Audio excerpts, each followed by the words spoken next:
Assalamu alaikum students, how are you all? Hope you all are fine at your home. I am your Urdu teacher and this is your Urdu book. Okay students, last time हमने chapter read किया था, आज हम उसके बाकी के सवालात करेंगे. तो ओपन योर कॉपीज़. ओके, आप इसी तरीके से उन्वान की हेडिंग डालेंगे और सवालात लिखेंगे. पहला सवाल है आपके पास, मज़मून में पाकिस्तान के किन दरियाओं का जिक्र किया गया है? जवाब में आप क्या लिखेंगे? मज़मून में पाकिस्तान के दो दरियाए कन्हार और दरियाए सिंध का जिक्र किया गया है. Okay, now come to the next question. Pakistan के किन इलाकों में बर्फ़ पड़ती है? दो शहरों के नाम लिखें. जवाब में आप लिखेंगे पाकिस्तान के कई इलाकों में बर्फ़ पड़ती है, जिनमें से दो ये हैं, मरी और कागान. ठीक है.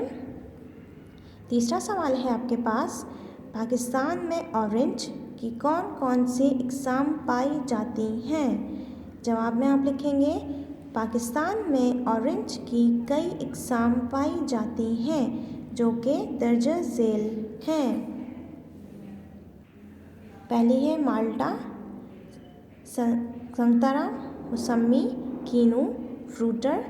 ठीक है. नेक्स्ट है आपके पास, पाकिस्तान की 5 ऐसी शख्सियात के नाम लिखें जो बैनुल अक़वामी शोहरत रखती हों. जवाब में आप लिखेंगे, पहला है आपके पास डॉक्टर अब्दुल कदीर ख़ान, दूसरा है आपके पास जॉन एलिया, तीसरा है आपके पास एदी सत्तार, चौथा है आपके पास हकीम मोहम्मद सईद और पांचवा है आपके पास मौलाना Tariq Jameel sahab. Okay, now come to the next question. Balochistan के कौन सी दो कानें अल्लाह के फ़ज़ल की निशानियां हैं?